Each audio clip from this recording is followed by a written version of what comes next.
Imalli baaburaa jalqabaaf keessatti qabatee Jibuutii irraatii gara Dirree Dhawaatti taasifameera. Sagantaan tajaajila baaburaa Itiyoo Jibuutii kan bara dheeraa qabudha kan jedhani barreessaan olaanaa IGAD Dr. Warqina Gabayyoon miseensota Public Diplomacy Jibuutii fi qondaaltota ambaasaaddoroota Itoophiyaatiin durfamu yeroo geejjibsiisu garuu kun kan jalqabaa ta'uu himuun faayidaa olaanaa qabaachuusaas kaasaniiru. Seenaan baabura kanaa waggaa dheeraadha. Amma ummata Jibuutii fi ummata Itoophiyaa walitti fiduuf haalli kun qindaa'ee ambaasaaddarri Itoophiyaa ambaasaadar Biraanuu fi mootummaan Jibuutii walitti ta'anii dubbii kana namoota biyya lamaanuu keessa walitti fidanii baabura kanaan akka waliin deeman godhanii ummata wajjin akka qunnaman godhuun baay'ee hiikaa guddaa qaba.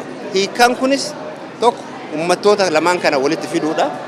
Lammaffaa ikonomikaalii asirraa akkuma beektutti Itoophiyaan parsantii 95 ol meeshaa biyya alaatiin ka galfattu karaa kanaan. Kanaaf Itoophiyaaf waan guddaadha kana jechuudha. Kana qofaallee osoo hin taane imalli baaburaa kun rakkoo loojistikii damee kanaan dura ture kan furu ta'uu isaatis faayidaa olaanaa qabaachuu isaati.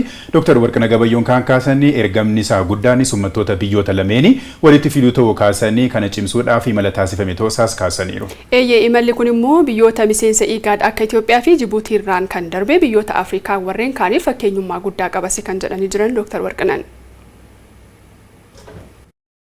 Biyyoonni Afrikaa fakkeenyaaf gara West Afrikaa irratti hin qabani waan akkasii baay'eedha. Garuu karaa East Afrikaa kana karaa keenyatti hin qabnu waan akkasii. Wannoon kana baabura kana Itoophiyaa fi Jibuutii jidduu kan jiru kana waan ta'eef kun hiikaa guddaadha. Walitti fida ummatoota, ikonomii walitti fida. IGADis kana irratti hojjeta waan ta'eef kun hojii keenya isa tokko keessa isa guddaadha. Keessattuu ummatoota walitti fiduun hiikaan isaa baay'ee bal'aadha jechuudha.